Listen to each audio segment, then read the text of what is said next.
වෙන්නේ අලුත් වීඩියෝ එකක් එක්ක දේශීය ආදායම් දෙපාර්තමේන්තුවත් එක්ක සම්බන්ධ වෙලා කොහොමද අපි ටින් නම්බර එකක් පින් නම්බර එකක් සහ SSID එකක් ලබාගන්න කියන දේ සම්බන්ධයෙන් අද වැඩිදුරටත් කතා කරනවා. හරි. ටින් නම්බර එක පින් නම්බර එක සහ දේශීය ආදායම් දෙපාර්තමේන්තුවේ ආගේ තොරතුරු කොහොමද අපි යාවත් කාලීන කරගන්නේ කියන එක මේ වීඩියෝ එක හරහා ඔයාලට සවිස්තරාත්මකව දැනගන්න පුළුවන්. එතකොට ඉස්සෙල්ලාම අපි බලමු මොකක්ද මේ ටින් නම්බර එකක් කියලා කියන්නේ. දේශීය ආදායම් දෙපාර්තමේන්තුවේ ටින් නම්බර එකක් කියන්නේ බදු ගෙවන්නා හඳුනා ගැනීමේ නම්බර එක. ඒ කියන්නේ දේශීය ආදායම් දෙපාර්තමේන්තුවේ බදු දැල ඇතුළට වාට යනකොට ඔයාට හම්බ වෙන ජාතික හැඳුනුම්පත් නම්බරේ වගේ ඔයාව හඳුනගන්නේ මෙන්න මේ නම්බරේ හරහා. එතකොට ඇයි මේක වැදගත් වෙන්නේ? ඔයා ඕනම බද්දක් ගෙවනකොට ඔයාව හඳුනගන්නේ මේකේ. ඔයා ලංකාවෙන් බඩුවක් ඉම්පෝර්ට් කරනකොට හරි ලංකාවෙන් එක්ස්පෝර්ට් කරනකොට හරි එතකොට ඔයාට වැදගත් වෙනවා මේ ටින් නම්බරේ. ඊට පස්සේ ඔයා දේශීය ආදායම් දෙපාර්තමේන්තුවේ විවිධ සේවාවන් ලබා ගන්නවා නම් ඒත් වැදගත් වෙනවා.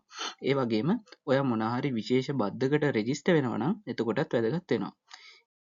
ඊළඟට අපි කතා කරමු කොහොමද මේ ටින් නම්බර එක කියන එක අරගනිද්දී ඔයාට මොනවද වැදගත් වෙන ලියකියවිලි. ඔයා තනි පුද්ගලයෙක් නම් ඔයාට අවශ්‍ය වෙනවා ජාතික හැඳුනුම්පත. හැබැයි ඔයා විදේශිකයෙක් නම් ඔයාට තියෙන්න ඕනේ පාස්පෝර්ට් එකක්. ඊළඟට ඔයා දේශීය පුද්ගලයෙක් සහ ඔයාට තනි පුද්ගල ව්‍යාපාරයක හිමිකරුවෙක් නම් ඔයාට පුළුවන් මේ ඔයාගේ තනි පුද්ගල ව්‍යාපාරය ඔයා දේශීය ආදායම් දෙපාර්තමේන්තුවේ ඔයාගේ ටින් නම්බරේ යටතේ ඇතුළත් කරගන්න. මේ ව්‍යාපාරයේ හිමිකරු ඔයා බවට. අන්න එතනදී ඔයාට වැදගත් වෙනවා මේ බිස්නස් රෙජිස්ට්‍රේෂන් එක BR එක. ඊළඟට ඔයාගේ දේශීය හැඳුනුම්පත් ජාතික හැඳුනුම්පතේ තියෙන ඇඩ්‍රස් එක ඔයා දැනට ලියාපදිංචි වෙලා ඉන්නවා වගේ ඔයා දැනට රෙසිඩන්ස් හෝම් එකත් එක්ක වෙනස් නම් ඇඩ්‍රස් එකේ වෙනසක් තියෙනවා නම් හැඳුනුම්පතේ අංකය සහ ඔයා දැනට ඉන්න නිවසේ ලියාපදිංචි ඇඩ්‍රස් එකත් අතර වෙනසක් තියෙනවා නම් අන්න ඒ වෙලාවට ඔයා ඉදිරිපත් කරන්න ඕනේ මේ ඇඩ්‍රස් එක ප්‍රූෆ් කරන්න බැංක් ස්ටේට්මන්ට් එකක් ග්‍රාම නිලධාරී සහතිකයක් අන්න ඒක වැදගත් වෙනවා. හැබැයි ඔයා පාර්ට්නර්ෂිප් එකක් නම් ඔයා රෙජිස්ටර් කරන්න යන්නේ හවුල් ව්‍යාපාරයක් නම් එතකොට හවුල් ව්‍යාපාරයේ රෙජිස්ට්‍රේෂන් සර්ටිෆිකට් එක ඕන කරනවා. ඒ වගේම සියලුම හවුල්කරුවන්ගේ ජාතික හැඳුනුම්පත් අංක ජාතික හැඳුනුම්පත් සහ එයාලා විදේශිකයන් නම් එයාලගේ පාස්පෝර්ට් එක ඉදිරිපත් කරන්න පුළුවන්. ඔයා කම්පැනියක් නම් ටින් නම්බර එක අරගන්න යන්නේ ඔයාට වැදගත් වෙනවා මේ කම්පැනියේ BR එක ඊළඟට ෆෝම් 1 5 වගේම ෆෝම් 40 ඊට පස්සේ all 20 ෆෝම්ස් ටික ඕන කරනවා. ඊළඟට ඔයාගේ සියලුම ඩිරෙක්ටර්ස් ලගේ NIC එක ජාතික හැඳුනුම්පත් අංකය ජාතික හැඳුනුම්පත එහෙම නැත්තම් ඔයාට වැලිඩ් පාස්පෝර්ට් එකක් ඉදිරිපත් කරන්න පුළුවන්. ඊළඟට අපි කතා කරනවා ඔයා මේ ටින් නම්බර එක ගන්න කියන්නේ දේශීය ආදායම් දෙපාර්තමේන්තුව ලියාපදිංචි වෙන්න යනවා නම් ඔයාට තියෙනවා ක්‍රම 3ක්. ඔයාට පුළුවන් පෝස්ටල් එක හරහා ඒ කියන්නේ පෝස්ටල් එක හරහා අදාළ අයදුම්පත දේශීය ආදායම් දෙපාර්තමේන්තුවට යොමු කරලා ඒ හරහා ටින් නම්බර එක අරගන්න පුළුවන්. එහෙම නැත්නම් ඔයාට පුළුවන් දේශීය ආදායම් දෙපාර්තමේන්තුවේ වෙබ්සයිට් එක. ඒ කියන්නේ රැමිස් පද්ධතිය. රැමිස් පද්ධතිය හරහා ඔන්ලයින්ම ඔයාට රෙජිස්ටර් වීමේ පහසුකම තියෙනවා. තනි පුද්ගලයෙක් විදිහට. ඔයා කම්පැනියක් නම් ඔයාට ඒත් පුළුවන් කම්පැනිය ලියාපදිංචි කරන්න රැමිස් පද්ධතිය හරහා. අපි ඊළඟට බලමු කොහොමද මේ ඔයා පෝස්ටල් එක හරහා නම් ලියාපදිංචි වෙන්න බලාපොරොත්තු වෙන්නේ. ඇත්තටම මේක තාම ලංකාවේ ක්‍රියාත්මක වෙනවා. තාක්ෂණය කොච්චර දියුණු වුණත් සමහර වැඩිහිටි පුද්ගලයෝ ඉන්නවා තාක්ෂණයත් එක්ක සම්බන්ධ වෙන්න ටිකක් අපහසුයි. නැත්තම් ලංකාවේ හැම ඒරියා එකටම data connection එක අඩුයි. ඒ වගේ වෙලාවට ඔයාලට පුළුවන් ඔයාගේ ළඟම තියෙන දේශීය ආදායම් දෙපාර්තමේන්තුවේ ශාඛාවකින් අදාළ ලියකියවිලි ටික අරගෙන එහෙම නැත්තම් රැමිස් එක හරහා ඩවුන්ලෝඩ් කරගෙන එතකොට රැමිස් පද්ධතියේ ඔයාට පුළුවන් වෙබ්සයිට් එකට යන්න www.ird.gov.lk කියන වෙබ්සයිට් එකෙන් ඩවුන්ලෝඩ් කරගන්න පුළුවන් අදාළ සහතික අදාළ ලියකියවිලි ටික. ඊට පස්සේ ඒක ෆිල් කරන්න පුළුවන්. එතකොට ඔයා ඒක ෆිල් කරලා ඉවරලා ලියාපදිංචි තැපෑලෙන් එවන්න ඕනේ commissioner general of Inland Revenue Department sir Chittampalam Gardiner මාවත කොළඹ 2 මෙන්න මේ ඇඩ්‍රස් එකට. ඊළඟට ඔයාට දේශීය ආදායම් දෙපාර්තමේන්තුව විසින් ඔයාගේ ටින් නම්බර එක සර්ටිෆිකට් එක ඔයාට තැපෑලෙන් එවයි. ඊළඟට ඔයා කොහොමද මේ ඔන්ලයින් රෙජිස්ටර් වෙනවා නම් ඒක කරගන්න කියලා ඊළඟට අපි කතා කරමු. එතකොට ඉස්සෙල්ලාම දේශීය ආදායම් දෙපාර්තමේන්තුවේ වෙබ්සයිට් එකට යන්න ඕනේ. ඒකේ e-service කියන තැනට යන්න ඕනේ. ඊළඟට access to e-service කියන තැනට ගිහිල්ලා එතන taxpayer registration service කියන එක තමයි ඔයා ක්ලික් කරන්න ඕනේ. ඊළඟට ඔයාට මෙන්න මේ තිරේ දිස්සෙනවා වගේ එකක් දිස්සෙනවා. එතනදී ඔයා කරන්න ඕනේ මෙන්න මේ ආකාරයට ඊළඟට ඔයාගේ select registration type කියන එක select කරන්න. එතනදී ඔයාට select කරන්න පුළුවන් individual local කියලා. මොකද ඔයා තනි පුද්ගලයෙක් විදියට මෙතනදී register වෙන්නේ. ඊළඟට ඔයාගේ personal details ටිකක් ඉල්ලනවා. මොනවද එතනදී ඉල්ලන්නේ? ජාතික හැඳුනුම්පත් අංකය, ඔයාගේ සම්පූර්ණ නම, ඔයාගේ උපන්දිනය, ජෙන්ඩර් එක සහ නැෂනැලිටි එක. මෙතනදී හරිම වැදගත් ඔයාගේ ජාතික හැඳුනුම්පතේ තියෙන තොරතුරුම ඒ විදිහටම වෙනස්කමක් සිදු නොකර ඔයාගේ සම්පූර්ණ නම ඒ දේවල් වෙනස් කරන්න නැතුව ඒ විදිහටම දෙන්න. නැත්නම් මොකක් හරි වෙනසක් තිබ්බොත් ඔයාගේ ඔන්ලයින් රෙජිස්ට්‍රේෂන් එක ටිකක් කල් යන්න පුළුවන්. ඊළඟට ඔයාගේ ප්‍රෙෆරන්ස් එක මොකක්ද? ඔයාගේ ලැන්ග්වේජ් මොඩල් එක ඔයා සිලෙක්ට් කරන්න පුළුවන්. ඔයා කමියුනිකේට් කරන ලැන්ග්වේජ් එක මොකක්ද? ඒ වගේම ඔයා තැපෑලෙන්ද දේශීය ආදායම් දෙපාර්තමේන්තුවත් එක්ක මේ තොරතුරු හුවමාරු කරගන්න කැමති, නැත්නම් ඔයාගේ ඊමේල් හරහා ඔයා කමියුනිකේෂන් කරන්න කැමතිද කියන එක මෙන්න මෙතන preference mode of communication කියන එක හරහා ඔයාට සිලෙක්ට් කරන්න පුළුවන්. ඊළඟට ඔයාගේ permanent address එක ගැන තොරතුරු මෙතනින් ඔයාට fill කරන්න පුළුවන්. ඊළඟට ඔයාගේ residence address එක ඔයා fill කරන්න ඕනේ. contact details ටික හරියට fill කරන්න. ඊළඟට ඔයාට ඩික්ලෙයාර් කරන්න පුළුවන් ඔයා තනිපුද්ගල ව්‍යාපාරයක හිමිකරුවෙක් නම් විතරයි මේ කොටස අදාළ වෙන්නේ. ඔයා තනිපුද්ගල ව්‍යාපාරයක හිමිකරුවෙක් නම් ඒ ව්‍යාපාරයේ රෙජිස්ට්‍රේෂන් නම්බර් එක සහ ඔයාගේ බිස්නස් එකේ නම මෙන්න මෙතන fill කරන්න පුළුවන්. ආයෙත් කියනවා මේක ඔප්ෂනල් දෙයක් විතරයි ඔයා තනිපුද්ගල ව්‍යාපාරයක හිමිකරුවෙක් නම්. ඊළඟට ඔයාගේ ව්‍යාපාරයේ තොරතුරු ටික ඇතුළත් කරලා එතනදී ඔයාලට තව විස්තර ටිකක් ඉල්ලනවා. මොනවාද? ප්‍රින්සිපල් ඇක්ටිවිටි එක, ඔයාගේ බිස්නස් එකේ රෙජිස්ට්‍රේෂන් නම්බර් එක සහ ඔයාගේ ව්‍යාපාරය පටන් ගත්ත දවස වගේ දේවල් ටිකක් ඉල්ලනවා. මෙතනදී ඔයාගේ ප්‍රින්සිපල් ඇක්ටිවිටි එක ඔයාගේ බිස්නස් රෙජිස්ට්‍රේෂන් එකේ තියෙනවා. එතනින් ඔයාට සිලෙක්ට් කරලා ගන්න පුළුවන් ඒක මෙතනට හරියටම ඇතුළත් කරන්න. ඊළඟට ඔයාගේ ව්‍යාපාරයේ BOI Board of Investment එක හරහා රෙජිස්ටර් වෙලා තියෙනවා නම් ඒ පිළිබඳ තොරතුරු ටිකක් රික්වෙස්ට් කරනවා. ඒක ෆිල් කරන්න. ඊළඟට ඔයාගේ ඔක්කොම ඩොකියුමන්ට්ස් ටික මෙතන ෆිල් වෙලා ඉවරයි නම් මේ සම්පූර්ණ පේජ් එක ෆිල් කරලා ඉවරුණායින් පස්සේ ඔයාගේ බිස්නස් එකේ තොරතුරු ටික ඔක්කොම හරිනම් සේව් කරලා ඔයාට ඉදිරියට යන්න පුළුවන්. ඊළඟට මෙන්න මෙතන ඩොකියුමන්ට්ස් ඔයාට අප්ලෝඩ් කරන්න පුළුවන්. අපි කලින් කතා කරා වගේ ඔයාගේ දේශීය හැඳුනුම්පතය, ඊළඟට ඔයාගේ ඇඩ්‍රස් එක වෙනස් නම් ඔයා ලියාපදිංචි වෙලා ඉන්න නිවසේ ඇඩ්‍රස් එකයි ඔයාගේ දේශීය හැඳුනුම්පතේ තියෙන අංකේ වෙනස්කමක් තියෙනවා නම් අන්න එතනදී ඔයා ඉදිරිපත් කරන්න ඕනි කියලා අපි කතා කරා බැංක් ස්ටේට්මන්ට්. එහෙම නැත්නම් ඔයාගේ යුටිලිටි බිල්ස් අන්න ඒක අප්ලෝඩ් කරන්න පුළුවන් මෙතනදී. ඊළඟට ඔයා පර්පස් එක මොකක්ද? ඔයා රෙජිස්ටර් වෙන ටැක්ස් පර්පස් කියලා ඔයාලට සිලෙක්ට් කරන්න පුළුවන්. ඊළඟට මේවා ඔක්කොම ටික ඔයා සබ්මිට් කරන්න පුළුවන්. මේවා සේව් කරලා ඉවරලා ඔක්කොම ඩොකියුමන්ට්ස් ටික හරිනම් දෙපාරක් චෙක් කරලා බලලා වෙනස්කමක් නැත්නම් හරියටම ෆිල් වෙලා නම් ඔයාට සබ්මිට් කරන්න පුළුවන්. ඊළඟට ඔයාට ඇක්නොලෙජ්මන්ට් එක ලබා ගන්න පුළුවන්. ඔයා මේක නිවැරදිව සබ්මිට් කරා කියන එකට දේශීය ආදායම් දෙපාර්තමේන්තුවෙන් ඔයාට ඇක්නොලෙජ්මන්ට් එකක් ඔයාගේ තිරේම දිස්වෙයි. ඒක ඔයාට print එකක් දාලා හරි නැත්නම් සේව් කරගෙන හරි තියාගන්න පුළුවන්. ඊළඟට දේශීය ආදායම් දෙපාර්තමේන්තුව පැත්තෙන් එයාලා ඔයාගේ සබ්මිෂන් එක රිවිව් කරලා ඉවර වෙලා ඔයාට ටින් නම්බර් එකක් ඔයාගේ ඊමේල් එකටම එවයි. ඊළඟට ඔයා කොහොමද කම්පැනියක් කරන පුද්ගලයෙක් නම් ඔයාට කම්පැනියක් නම් රෙජිස්ටර් කරගන්න ඕනේ. මොකක්ද ඔයාගේ ක්‍රියාවලිය?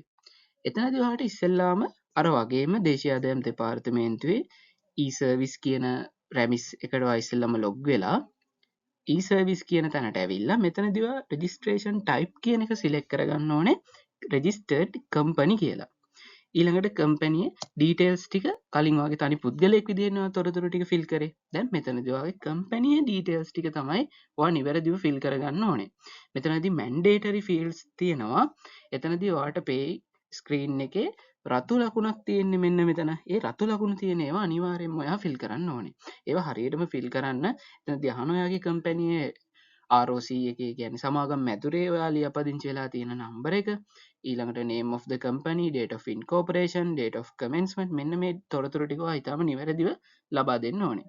ඊළඟට ඔයාගෙන් අහනවා ඔයාගේ preference language එක මොකක්ද, ඊළඟට ඔයා documents communications කරගෙන යන email through ද නැත්නම් ඔයාට ලියාපදිංචි තැපෑලෙන් එව්වොත් ඔයාට පහසු කියන එක සිලෙක්ට් කරගන්න පුළුවන්. මොකද මෙතනදී IRD එක දේශීය දෙපාර්තමේන්තුව බලාපොරොත්තු වෙනවා ඔයා එක්කවට ඇසෙස්මන්ට් එකක් හරි නැත්නම් ඉම්පෝර්ටන්ට් මොනවා හරි මෙසේජ් එකක් මොනවා හරි ඩිලිවර් වෙනවා නම් ඊමේල් through ද නැත්නම් ලියාපදිංචි තැපෑලෙන් එන එකද පහසුදායක කියලා තමයි යාලා දැනගන්න මෙතනදී උවමනා වෙන්නේ. ඊට පස්සේ ඔයාගේ කම්පැනි බෝඩ් ඔෆ් ඉන්වෙස්ට්මන්ට් එක යටතේ රෙජිස්ටර් වෙලා නම් කවද්ද ඒක රෙජිස්ටර් වුනේ, කවද්ද ඇග්‍රීමන්ට් එක ඉවර වෙන්නේ, ඒකත් ඔයා එයාලා ස්පෙෂලි ඔයාගෙන් රික්වෙස්ට් කරලා තියෙනවා.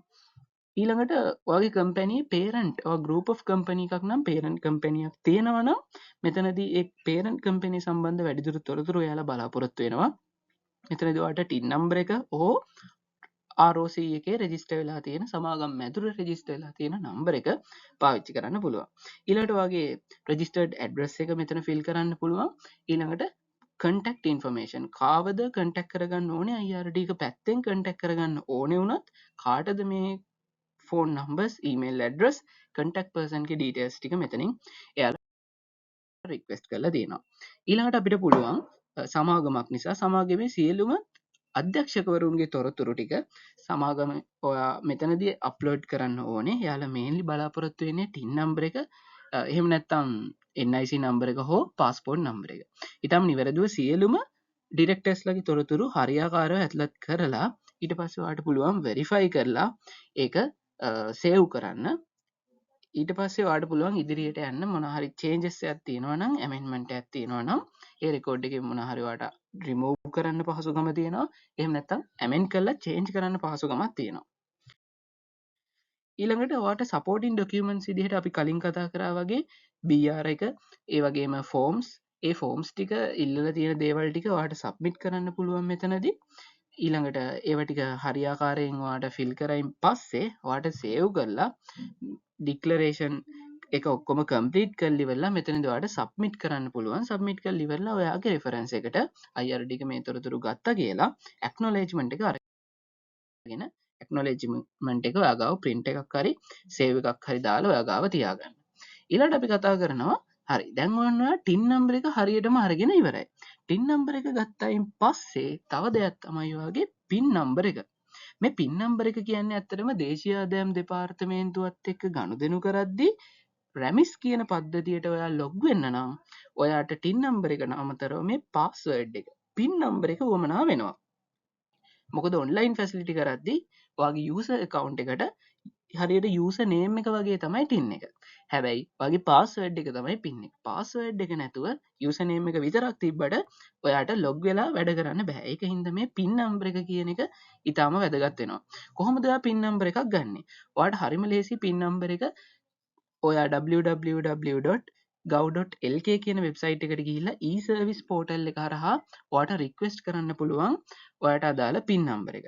ඒ පින් නම්බර එක රික්වෙස්ට් කරද්දී ඇත්තටම ඔයා වැදගත් වෙනවා. මොකද ඔයා ටින් නම්බර එක අරගනිද්දී ඔයා විස්තර ඇතුළත් කරනවානේ, ඊමේල් ඇඩ්‍රස් එක, ෆෝන් නම්බර එක, ඒ ඩීටේල්ස් හරියටම ඇතුළත් කරලා තියෙනවා නම් ඔයාගේ ඊමේල් එකටම ඔයාගේ පින් නම්බර එක දැන් ලබා ගන්න පුළුවන්. ඔයා රික්වෙස්ට් එක දාලා ඊටාම සුළු වේලාවක් ඇතුළත ඔයාට පින් නම්බර එක ඊමේල් එකටම එනවා.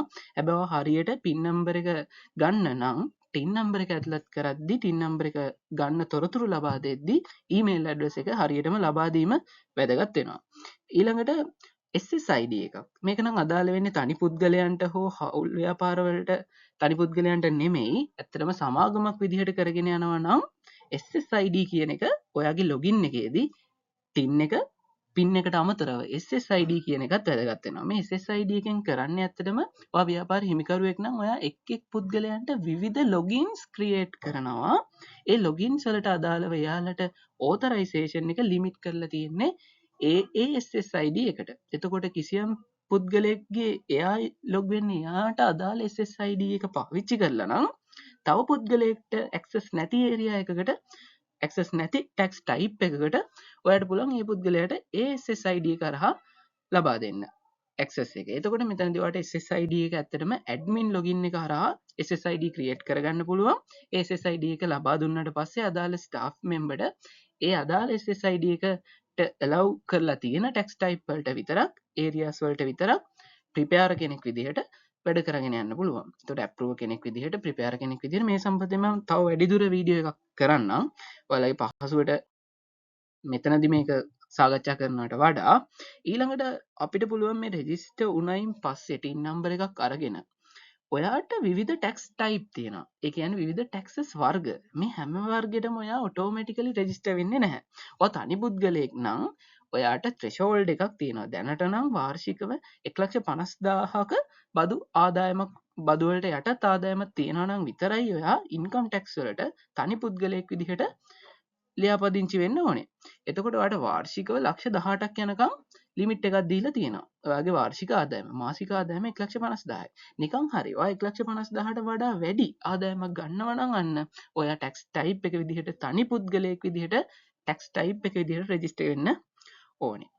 අපි හිතමු සමාගමක් කියලා. සමාගමක් නම් CIT කෝපරේට් ඉන්කම් ටැක්ස් වලට විශේෂයෙන්ම ලියාපදිංචි වීමක් උවමනා වෙන්නේ නැහැ. ඔයාට ටින් නම්බර් එක ලබා දෙද්දිම ඔටෝමැටිකලිම ඔයා CIT වලට එහෙම නැත්නම් කෝපරේට් ඉන්කම් ටැක්ස් වලට රෙජිස්ටර් වෙලා ඉවරයි.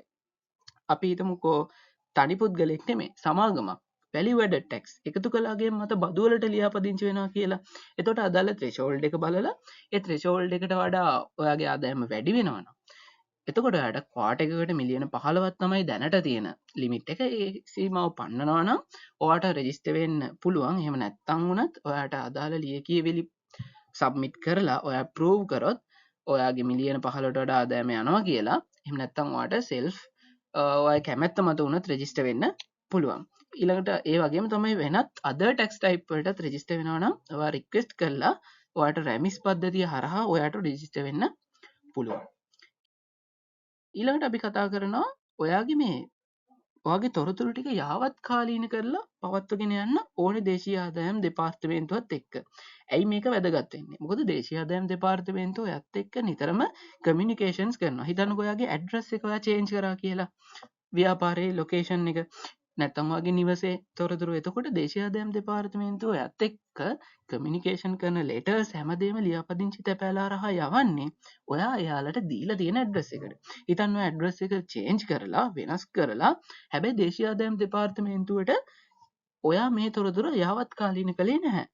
හිතන්නකෝ එතකොට ඇසෙස්මන්ට් එකක් රේස් වුණා කියලා.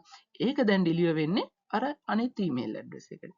අනිත් ඔයා දීලා තියෙන පෝස්ටල් ඇඩ්‍රස් එකට. දැන් බලන්න එතකොට චේන්ජ් එක වුණා නිසා ඔයාට දැන් ඒ ලෙටර් එක හම්බ වෙන්නේ නැහැ. ඒ ලෙටර් එක අදාළ කාල සීමාව පැන්නොත් මාසයක් ඇතුළත ඔයා රිප්ලයි කරේ නැත්නම් ඔටෝමැටිකලි ඇසෙස්මන්ට් එක රේස් වෙනවා. එතකොට බලන්න ඒ වගේ ඔයා යාවත්කාලීන කරලා තොරතුරු පවත්ව ගත්තේ නැත්නම් ඔයාගේ ඩිරෙක්ටර්ස් ලගේ චේන්ජස් තියෙනවා නම් කන්ටැක්ට් පර්සන් ගේ චේන්ජස් තියෙනවා නම් ඔයාගේ ඕනම චේන්ජ් එකක් තියෙනවා නම් දේශීය ආදායම් දෙපාර්තමේන්තුවේ රැමිස් පද්ධතියට ගිහිල්ලා මේ චේන්ජස් ටික ඔයා යාවත්කාලීන කරගන්න ඕනේ. ඔයාට ටැක්ස් ටයිප් එකට අදාළ ඔයාට වෙනස්කමක් තියෙනවා නම් ඒ හැමදේම මේ තොරතුරු හැමදේම මේ පද්ධතිය හරහාම වෙනස් කරගන්න පුළුවන්.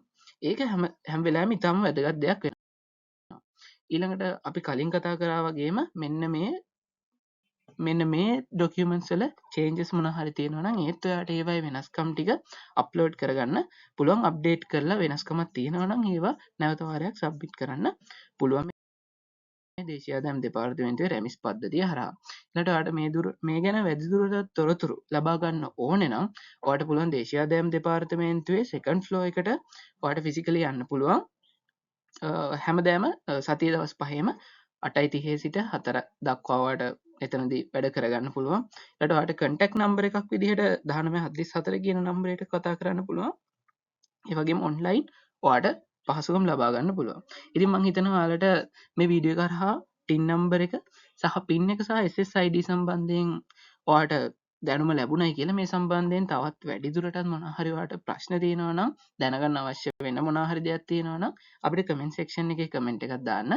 එහෙම නැත්නම් අපේ ඊමේල් ඇඩ්‍රස් එකට ඊමේල් එකක් දාන්න. මම ඕගොල්ලන්ට තව වැඩිදුරටත් මේ ගැන පැහැදිලි කිරීමක් කරන්නම්. එහෙනම් thank you.